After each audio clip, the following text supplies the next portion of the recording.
Good morning. आज UPSC civil service examination 2024 के compulsory paper English का एनालिसिस करते हैं।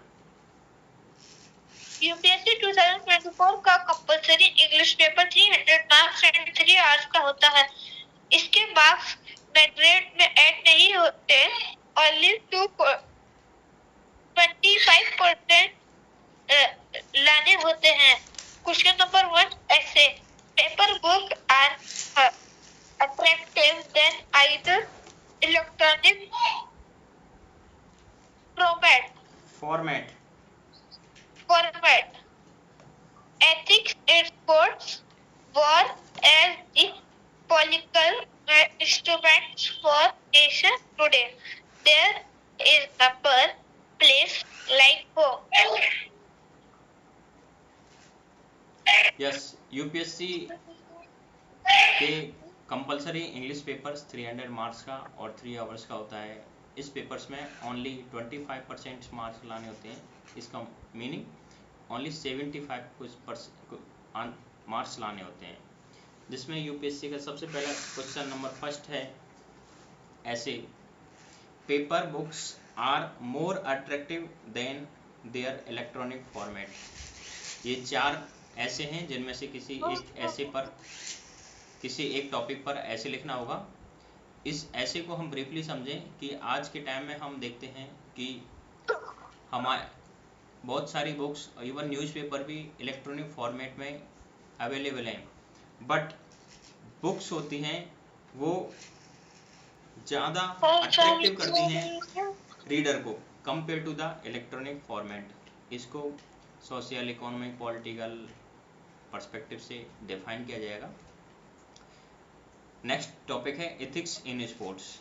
स्पोर्ट्स के अंदर एथिक्स, नैतिकता होनी चाहिए और नहीं है, इसको दोनों ही एंगल से देखना होगा और मल्टी डायमेंशनल पर्सपेक्टिव से एक्सप्लेन करना होगा। As we know that India और पाकिस्तान के अंदर जब क्रिकेट का मैच होता है तो दोनों ही देशों के अंदर बहुत ही क्यूरियोसिटी रहती है, बहुत ही उत्साह रहता है, और इवन खिलाड़ियों के अंदर भी बहुत ही उत्साह रहता है, बहुत ही क्यूरियोसिटी रहती है क्या इसका परिणाम आएगा।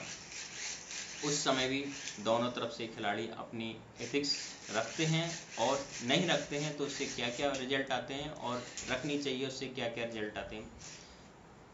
Same thing we can see in the Olympic games के अंदर कई स्पोर्ट्स पर्सन्स होते हैं जो ड्रग्स का यूज करते हैं, और होने वाले डोपिंग टेस्ट में जब वो पकड़ में आते हैं तो वो एथिक्स, स्पोर्ट्स की एथिक्स के अगेंस्ट में है।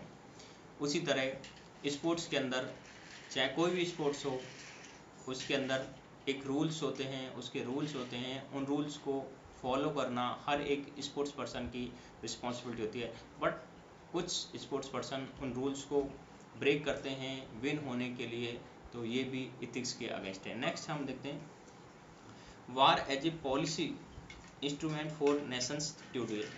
आज के टाइम में वॉर है किसी भी नेशंस की एक पॉलिसी इंस्ट्रूमेंट के रूप में काम कर रहा है। चाहे हम यूक्रेन रशिया का वॉर देखें, या फिर मिडिल ईस्ट, मध्य पूर्वी एशिया के अंदर इनस्टेबिलिटी, अस्थिरता को देखें, या फिर हम साउथ ईस्ट एशिया के अंदर देखें, या फिर नॉर्थ अफ्रीका में, ईस्ट अफ्रीका के अंदर, मिडिल अफ्रीका के अंदर, और इवन हम लैटिन अमेरिकन कंट्रीज के अंदर भी देख सकते हैं कि ये सभी कंट्रीज वॉर से अफेक्टेड हैं।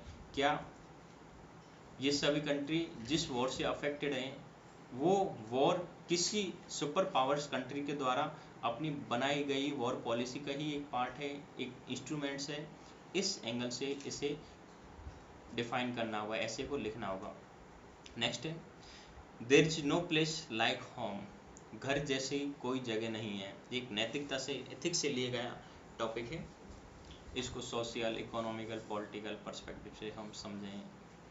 एक एज एन एग्जांपल, हम अपनी मदरलैंड को, अपनी मातृभूमि को प्यार करते हैं। वर्ल्ड के अंदर कोई इंडियंस या फिर किसी भी कंट्री का पर्सन कहीं पे भी जाता है तो अपनी मदरलैंड को मिस करता है, अपनी मातृभूमि को बहुत ही याद रखता है, उसे याद आती है। नेक्स्ट क्वेश्चन नंबर 2 है, ये एक पैसेज है जैसा कि अनिवार्य हिंदी के अंदर पूछा था, उसी तरह कंपलसरी के इंग्लिश के अंदर भी यूपीएससी पैसेज पूछती है। इस पैसेज का आंसर इस पैसेज दिए गए क्वेश्चंस का आंसर इस पैसेज से ही देना होता है।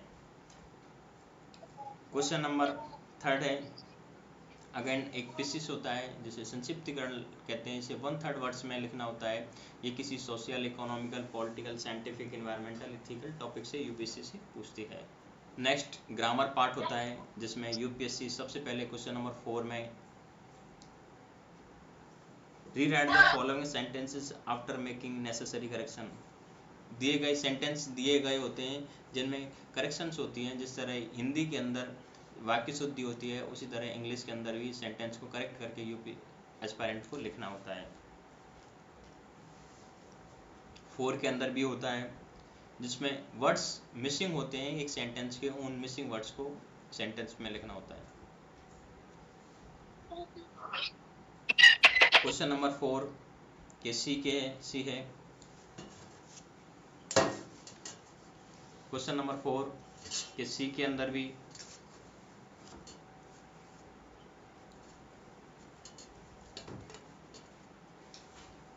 वर्ब का यूज करके सेंटेंस को बनाना होता है। क्वेश्चन नंबर डी है जिसमें एंटोनिम्स लिखने होते हैं। जिस तरह यूपीएससी ने इस बार पूछा है ऑप्टिमिस्ट, जिसका एंटोनिम्स होगा पेसिमिस्ट। नेक्स्ट पूछा है जेस्ट, जिसका डल, प्रॉफिट, लॉस, क्विक, स्लो। इस तरह एंटोनिम्स हैं, उनके आंसर देने होते हैं।